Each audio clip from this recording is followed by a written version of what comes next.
जहां इंडिया ने जिम्बाब्वे को शिकस्त दी और ऑस्ट्रेलिया ने स्कॉटलैंड को। तो बहुत सारी चीजें क्लियर हो चुकी हैं। 2 मैचेस बाकी हैं जिसमें वेस्ट इंडीज यूएई के साथ और पाकिस्तान का मुकाबला आयरलैंड के साथ होगा। ये एक फैसलाकुन मैचेस होंगे जो कल होने वाले हैं। उसके बाद दोनों पूल्स की सिचुएशन बिल्कुल सामने होगी। हमारे साथ एक दफा फिर मौजूद हैं जावेद मियादाद साहब। जावेद भाई, आज का जो मैच था पहले हम उस पर बात जरूर करेंगे जिम्बाब्वे और इंडिया की, लेकिन मैं साथ ही तारुफ करा दूं, शोएब अलवी साहब हमारे साथ मौजूद हैं और कमाल फरीदी साहब। तो पहले तो इंडिया और जिम्बाब्वे, इंडिया की परफॉर्मेंस आज फिर आपके सामने आई। प्रेशर लिया 92 में 4, उसके बाद फिर दोनों ने मैचेस निकाल दिए, रायना ने और धोनी ने। तो इंडिया की परफॉर्मेंस जहां कहीं भी उनकी बैटिंग भी कोलैप्स हो रही है, अगर 3-4 विकेटें गिरती हैं तो फिर वो रिटेन करते हैं, परफॉर्मेंस उनकी अच्छी होती है। जहां कहीं उनकी बॉलिंग ने परफॉर्मेंस खराब की तो 1-2 बॉलर्स आके विकेटें लेते हैं। तो ओवरऑल परफॉर्मेंस इस वक्त लगता है बहुत बेहतर है उनकी। ओवरऑल इनकी टीम बड़ी स्ट्रांग है और जैसे पहले भी हम बात अभी भी यही कहूँगा कि उनके पास जो बैट्समैन है वो बड़े सॉलिड है। यानी कि एक अगर जिसको कहते हैं कि आप एक बैट्समैन है वो सॉलिड है, तो उनके पास 6 के 6 ऐसे बैट्समैन है। उनके 7 तक बैट्समैन जो है ना, जडेजा जो है वो भी टाइम टू टाइम, क्योंकि ये काफी ये जो इस वक्त जो टीम है इनकी, एक प्लेयर के पीछे 3-3, 4-4 अच्छे बैट्समैन ऑलरेडी बैठे हैं। ये प्लेयर जो है दी बेस्ट है।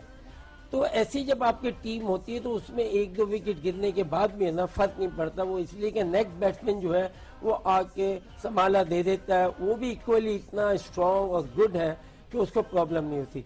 दूसरी बात ये थी कि आज दोनों मैच तो हुए मगर दोनों टीमों के ऊपर प्रेशर नहीं था, क्योंकि ऑलरेडी इंडिया जो है वो तो क्वालिफाई की हुई थी। जिम्बाब्वे जो थी मतलब जिम्बाब्वे, उनको भी पता है कि वो आउट ऑफ, अगर जीत भी जाते हैं फिर भी वो इस डिसाइडेड से बाहर है, डिसाइडेड था। इसी तरीके से जो दूसरा मैच जो था नहीं, लेकिन अभी मैं इंडिया जिम्बाब्वे में डिसाइडेड था, उसके बावजूद भी इंडिया की टीम फंस चुकी थी 92 for 4। हम अगर वो हार भी जाते हैं, मेरा मतलब एक बड़ा देखें प्रेशर यहाँ होता है। जैसे हमारा कल जो मैच और जो आइलैंड से है, तो ये मैच और इस मैच को आप कंपेयर ही नहीं कर सकते, क्योंकि पूल के मैच है। मगर पूल के मैच में लाइक क्वार्टर फाइनल, सेमीफाइनल, इस तरीके का मैच आ गया कि आप उस पूल में जाएंगे to play the world cup, continue होगा। तो इस वजह से हमारा मैच ज्यादा इंपॉर्टेंट है इनका, क्योंकि इंडिया ऑलरेडी उनके पास 10 थे, वो ऑलरेडी क्वार्टर फाइनल क्वालिफाई कर चुके थे। लेकिन मैं एक बात कहना चाहूंगा, इंडिया को झटका जरूर लगा है। एक तो ये कि जिम्बाब्वे जैसा बैटिंग अटैक वो 287 कर गए, राइट। और मेरे ख्याल में आखिरी कोई 70 या 65 रन जो टेलर ने बनाए वो भी 30 बॉलों पे बनाए, मतलब इतना मारा है। और अश्विन ने आज अपना 10 ओवर में 75 रन दिए। हाँ, which is most expensive one day bowling analysis. दोनों स्पिनर्स को मारा है। और जडेजा ने कोई 70 के प्लस नहीं है, 71 दी। हुआ ये जरूर है कि आज और फिर 92 पे 4 हो जाना, और उसके बाद देखो रायना का 47 पे कैच छूट गया। अगर वो कैच पकड़ा जाता और जडेजा और अश्विन तक वो पहुंच जाते Zimbabwe, so you never know, because right till the end जब 7-8 ओवर भी रह गए थे तो इनको 9 रन पर एवरेज चाहिए था।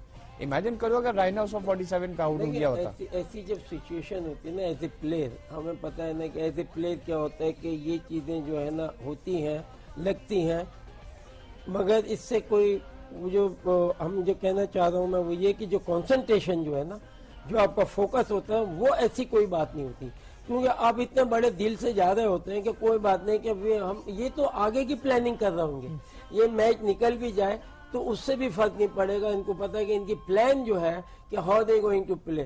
तो इसका मतलब ये है कि अगर इन्हें झटका लगा, झटका मैं उस सेंस में नहीं कहूँगा कि इनको आगे जाके प्रॉब्लम होगी, एक सेट टीम चली आ रही है, वही टीम है, उन्होंने ही खेलना है। हाँ, ये है कि अब इन्होंने प्लानिंग जो है, जो भी टीम है वो आगे की प्लानिंग कर रही है कि how we going to play. देखो मेरे नजदीक इनको झटका इसलिए लगा है कि अश्विन और जडेजा पर ये बहुत रिलाई कर रहे हैं, बहुत ज्यादा रिलाई कर रहे हैं। मेरे को 20 ओवर निकालते हैं दोनों। अगर जिम्बाब्वे के अर्विन और ब्रेंडन टेलर उनको इतना मार देते हैं, ये सारा जो है वीडियो टेप जो है दूसरी टीमें भी देखेंगी, बांग्लादेश भी देखेगी, आगे भी जो टीमें देखेंगी कि यार अभी तक जो इनका एक हवा चला आ रहा था कि they are very very very good, और इन्होंने 6 के 6 दफा ऑपोजिशन को ऑल आउट किया है, right.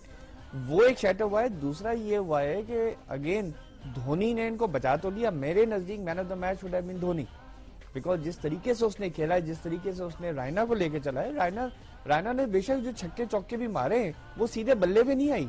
He wasn't all that much in control of what he was playing. जब भी उसने 47 पे चांस भी दिया. तो मेरे ख्याल में इंडिया को जरा से ये रियलाइजेशन हुआ है कि हम when chasing, although उन्होंने अपना highest in their history world cup chase किया है 288 करके, लेकिन उनको अब जरा से ये एहसास हुआ है कि while chasing उनको मुश्किल होगी आगे के मैचेस में क्वालीफाइंग अगर वो टॉस जीत के और सेकंड बैटिंग करते हैं तो they will be in trouble. एक सोच डिफरेंट होती है. मैं खेलने की जो बात बता रहा हूँ, इससे पहले भी तो मार पड़ी है. 350 380 से कम किसी ने रन नहीं किए, तो वो भी पड़ती रही है. अच्छा, जैसे जैसे क्या आगे बढ़ रहा है, होता ये है क्रिकेट में कि आप जब ऐसे मैच खेल रहे हो तो उसमें आपको पता नथिंग टू लूज. अब वो टेलर ये मारे जा रहे हैं, एक पता है कि बाहर हो गए, आप में ना डिफरेंट फ्रेम ऑफ माइंड. अब आप देखिएगा नेक्स्ट मैच जो है वो रन इतने ज्यादा नहीं होंगे, कम प्रेशर आ जाता है. तो जब प्रेशर होता है ना, वहाँ यही बॉल है ना, ये आपको करने नहीं देंगे. और फिर आप भी जब बैट्समैन होते हैं, आप भी सोचते हैं कि मैं आउट हो गया तो काम हो जाएगा, तो इतना रिलैक्स होके नहीं खेलते. तो इस वक्त ऐसे मैचेस में रिलैक्स होते हैं, मार जरूरत पड़ती है. अच्छा, अब इस पूल में सिचुएशन तो क्लियर हो गई, जिम्बाब्वे की, इंडिया की, बाकी टीमों की भी. तो अब और दूसरे पूल में भी यहाँ पर सिर्फ फर्क है कि पाकिस्तान और वेस्ट इंडीज का कल फैसला होना है. तो ऑस्ट्रेलिया नंबर 2 पे, न्यूजीलैंड नंबर 1 पे, और वहां पर श्रीलंका नंबर 3 पे और बांग्लादेश नंबर 4 पे. तो इंडिया और बांग्लादेश का मैच, इस पूल में सिचुएशन क्लियर हो गई है अब. अच्छा, दूसरा जो मैच था आज का स्कॉटलैंड ऑस्ट्रेलिया का, वो भी बड़ा सिंपल और आसान मैच था. उस पे कोई वो बिल्कुल, आई मीन दैट वाज कोई मायने नहीं रखता था, बिकॉज ऑब्वियसली ऑस्ट्रेलिया ने उनको 100 रन के लगभग आउट कर लिया और 7 विकेटों से जीत गया. मिचेल स्टार्क के ऊपर क्रेडिट फिर जाएगा कि now is become the top scorer of world cup, top wicket taker in the world cup. 16 विकेटें हो गई हैं उसकी.